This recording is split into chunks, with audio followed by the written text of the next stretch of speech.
नमस्कार दोस्तों, आज के इस वीडियो में हम PGIM India ELSS tax saver fund के बारे में डिटेल में बात करेंगे। तो आप पूरी वीडियो से लास्ट तक जरूर बने रहिएगा। साथ ही साथ अगर आप बिना किसी कॉस्ट के जीरो ब्रोकरेज अकाउंट ओपन करना चाहते हैं, वीडियो के डिस्क्रिप्शन में लिंक है, वहां से ओपन कर सकते हैं। चलिए आगे बढ़ते हैं और इस स्कीम के बारे में कुछ बेसिक फैक्ट सबसे पहले देख लेते हैं। तो बेसिकली जो स्कीम है वो फॉलो करेगी निफ्टी 500 ट्राई को। ट्राई का मतलब होता है टोटल रिटर्न इंडेक्स। अब यहाँ पे इसकी एनएबी जब हमने इस स्लाइड को तैयार किया था उस समय 38 रुपए 86 पैसे के करीब थी। मिनिमम एसआईपी अगर आप करना चाहते हो 500 रुपए से कर पाओगे, और अगर आप वन टाइम निवेश करना चाहते हो तो भी कम से कम 500 रुपए तो आपको करना पड़ेगा। तो यहाँ पे आप दोनों डेटा देख लीजिएगा। अभी वर्तमान में इस स्कीम के पास 769.51 करोड़ का एसेट अंडर मैनेजमेंट है, जिसको ये इसकी मैनेज कर रही है। एक्सपेंस रेशियो 0.74 है, जो कि थोड़ा सा ज्यादा है, बट कोई बात नहीं, कंसिडरेबल है। स्कीम टाइप की बात करें, ओपन एंडेड है। एयूएम कितना भी इंक्रीज हो सकता है, आप कभी भी स्कीम में आ सकते हो, जा सकते हो, लेकिन 3 साल के बाद। ये चीज आपको ध्यान रखना है, क्योंकि ELSS टैक्स सेवर फंड है और इसमें टैक्स में छूट मिलती है। सो 3 वर्ष तक तो आपको पैसा होल्ड करना पड़ेगा। तो यहाँ पे लॉकिंग पीरियड आप देख सकते हैं 3 वर्ष का है, और यह स्कीम काम कर रही है 11 दिसंबर 2015 से। लगभग 10 साल इसको होने वाले हैं। आइए आगे बढ़ते हैं और कुछ और चीजें देख लेते हैं। इस स्कीम में कोई एग्जिट लोड देखने के लिए नहीं है। स्टाम्प ड्यूटी की बात करें, 0.005% स्टाम्प ड्यूटी है। इसका ऑब्जेक्टिव समझ लीजिए तो लॉन्ग टर्म में जो आपका कैपिटल है उसको एप्रिसिएट करने का प्रयास करेगा। इसके दौरान ये equity and equity related instrument में निवेश किया जाएगा इसके द्वारा। साथ ही साथ फॉलो किया जाएगा टॉप 500 कंपनीज को, मतलब जो निफ्टी के टॉप 500 कंपनीज हैं उनमें से कुछ कंपनीज को पिक किया जाएगा। अब ये पूरी तरह से डिपेंड करेगा फंड मैनेजर के ऊपर कि कौन कौन सी कंपनीज को पिक करेगा, बट फंड मैनेजर का मेन उद्देश्य ये होगा कि वो इंडेक्स को बीट करे या फिर बेंचमार्क के रिटर्न को बीट करे, आउट परफॉर्म करे। देखते हैं क्या हो पाता है, स्कीम में क्या कुछ होता है। यहां पे आपको टैक्स में डिडक्शन मिलेगा, ये चीज भी ध्यान रखना है। इसके फंड मैनेजर विवेक शर्मा है, जो कि PGDM फाइनेंस किए हुए हैं, एंड उत्सव मेहता है, जो कि BCom एंड CFA एग्जाम पास किए हुए हैं। मॉर्निंग स्टार ने इसे 4 स्टार की रेटिंग दी है, वैल्यू रिसर्च ने सिर्फ 2 स्टार की रेटिंग दी है, और रिस्क इसमें बहुत ज्यादा हाई है। आइए आगे बढ़ते हैं, इसके रिटर्न को देख लेते हैं। सबसे पहले एब्सोल्यूट रिटर्न देखेंगे। 1 वर्ष के पीरियड में 20.23% का रिटर्न है, जो कि आपको बहुत अच्छा दिख रहा होगा। लेकिन जैसे ही आप 3 वर्ष के पीरियड में आएंगे, यह रिटर्न कुछ ज्यादा नहीं बढ़ा है, सिर्फ 51.65% है।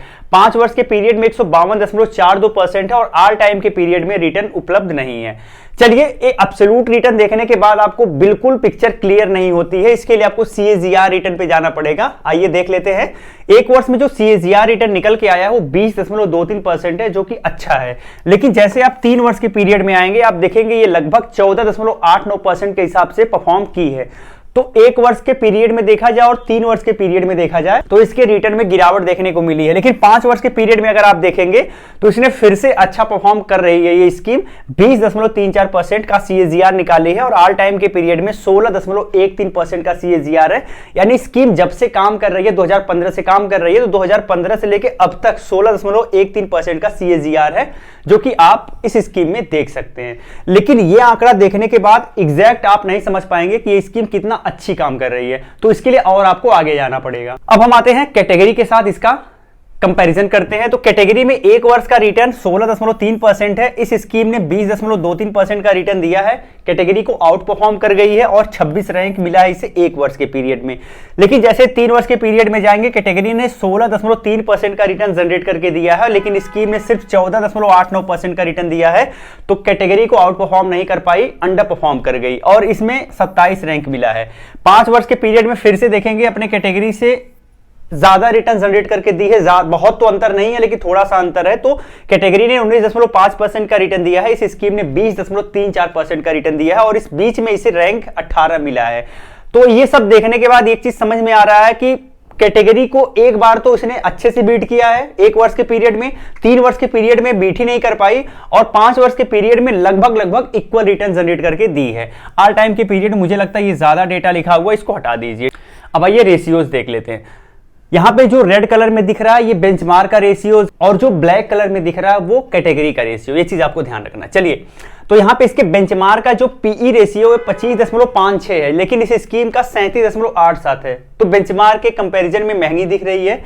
पीवी रेशियो भी बेंचमार्क के कंपैरिजन में महंगा है। अल्फा की बात करें तो कैटेगरी का अल्फा 6.18 है, स्कीम का आप देख सकते हैं 0.81 है, बहुत ही ज्यादा वर्स है।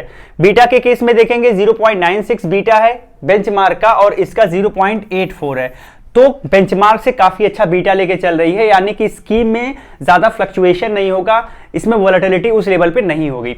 लेकिन अल्फा मतलब आउट परफॉर्म करने की क्षमता भी स्कीम की बहुत ज्यादा कम है। शार्प रेशियो भी बहुत ज्यादा वीक है, 0.71, एक से कम है, तो ये अच्छी बात नहीं है। सॉर्टिनो रेशियो की बात करें 1.21 है, कंसीडरेबल है।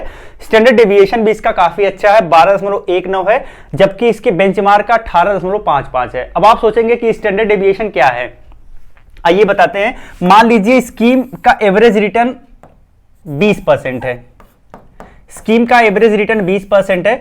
अब ये स्टैंडर्ड डेविएशन स्टैंडर्ड डेविएशन हम राउंड फिगर में मान के चलते हैं 12 है। इसका मतलब यह है कि स्कीम जो है 20 + 12 पे जा सकती है, या फिर स्कीम 20 - 12 पर भी जा सकती है। अगर 20 - 12 होगा तो 8% से लेके और यहां पे 32% तक का रिटर्न स्कीम जनरेट कर सकती है।